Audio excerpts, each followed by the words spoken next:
Jadi banyak alat menggunakan tenaga solar untuk menjana tenaga elektrik. Sel suria digunakan dalam kalkulator. Dalam kalkulator awak tu ada yang tepi tu, dia ada sel suria. Kalkulator panjang awak tu kat tepi ni ada. Kalkulator mini, jam tangan dan kamera. Panel suria digunakan untuk memanaskan air di rumah dan untuk menjana tenaga elektrik bagi satelit. Satelit. So, dia sangat senang. Tenaga cahaya kepada tenaga elektrik je. Perubahan tenaga dia senang.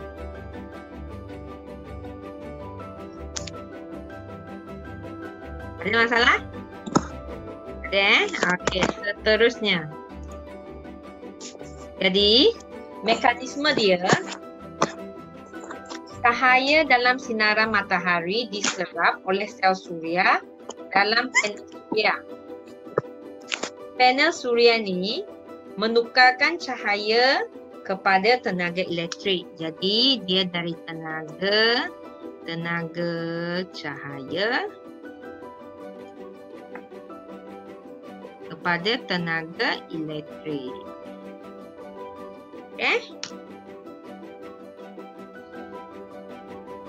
Any question? No.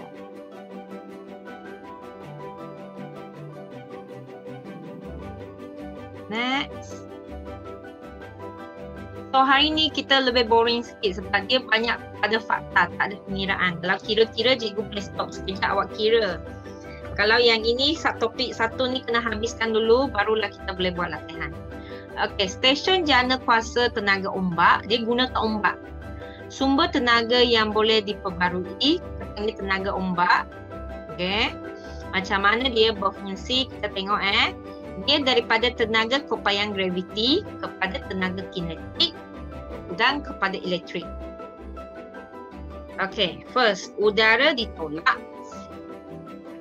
Udara ditolak keluar dari kebok apabila paras air di dalam kebok naik. Udara ditolak keluar.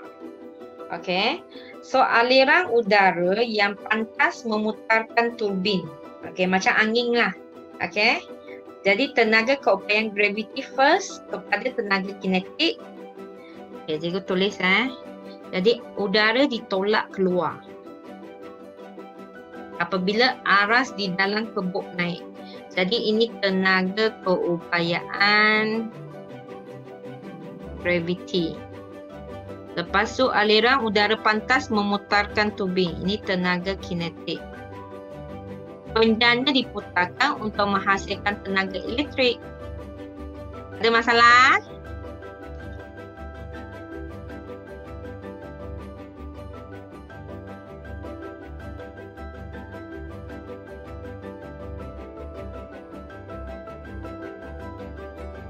Kalau tak ada masalah, kita pergi yang gambar tu.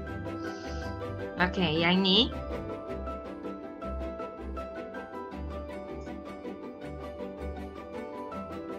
Sini apabila aras air naik, ombak ni datang, lepas tu air ni naik, udara di sini akan bergerak, udara.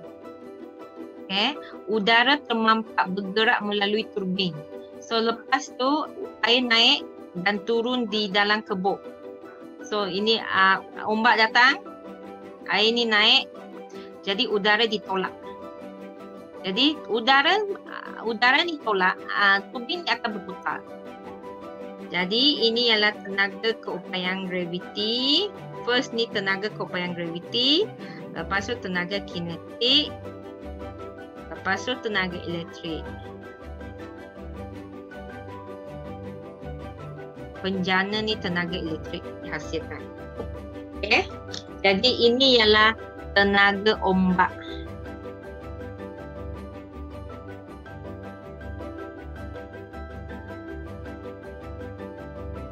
Stesen jana kuasa tenaga ombak.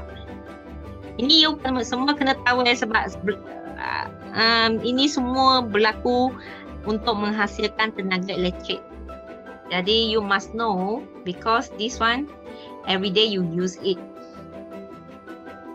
Okay, seterusnya. Okay, nak hampir habis dah. Okay, arus terus dan arus ulang-alik. Tadi tenaga elektrik dah habis tenaga yang macam mana menghasilkan tenaga elektrik tu semua dah habis. Okay, sekarang arus terus dan arus ulang-alik. Apa maksud dia?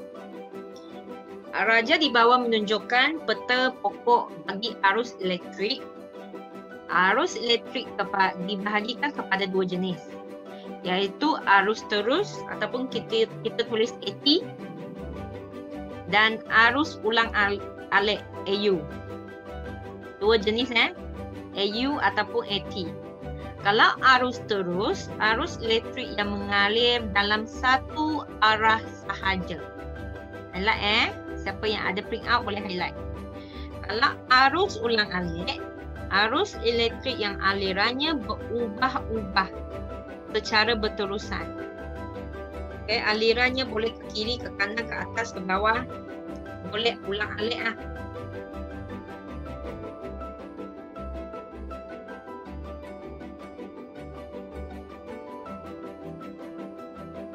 Okay, jadual di bawah menunjukkan kegunaan dan sumber tenaga elektrik bagi arus terus dan arus ulang-alik.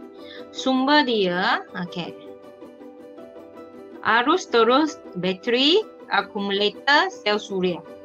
Kalau arus ulang-alik, penjana, stesen jana kuasa. Okay, ramai pelajar tanya apa tu akumulator. Siapa tahu apa tu akumulator? Okay, cikgu tunjuk apa tu akumulator.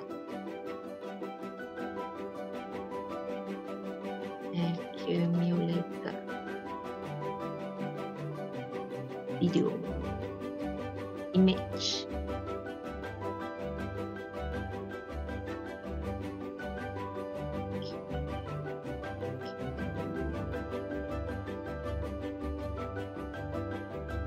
Okay, ini contoh. Ini contoh yang paling senang you tahu.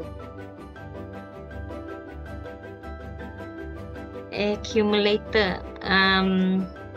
Dalam kereta ada okay, accumulator. Dia bentuk ada tak you nampak? Okay, nampak kan? Ini accumulator. Macam bateri kereta lah. Accumulator bateri lah, okay?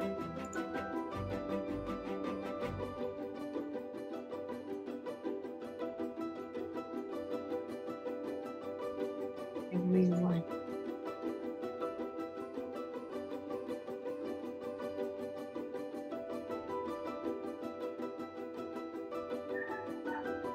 Sekejap Ya, okay. So accumulator dah tahu.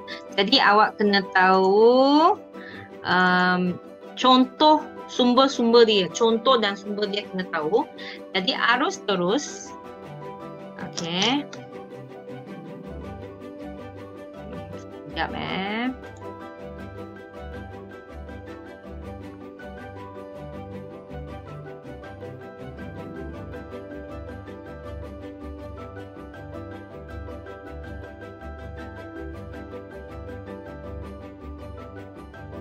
Okey, jadi sumber arus terus datang daripada bateri kereta, sel suria. Kalau arus ulang-alik, penjana, stesen jana kuasa. Okey, contoh-contoh alat elektrik dalam arus terus, telefon bimbit, lampu suluh, kalkulator, jam tangan, pembesar suara. Sebab ini menggunakan bateri lah, sel suria lah, accumulator.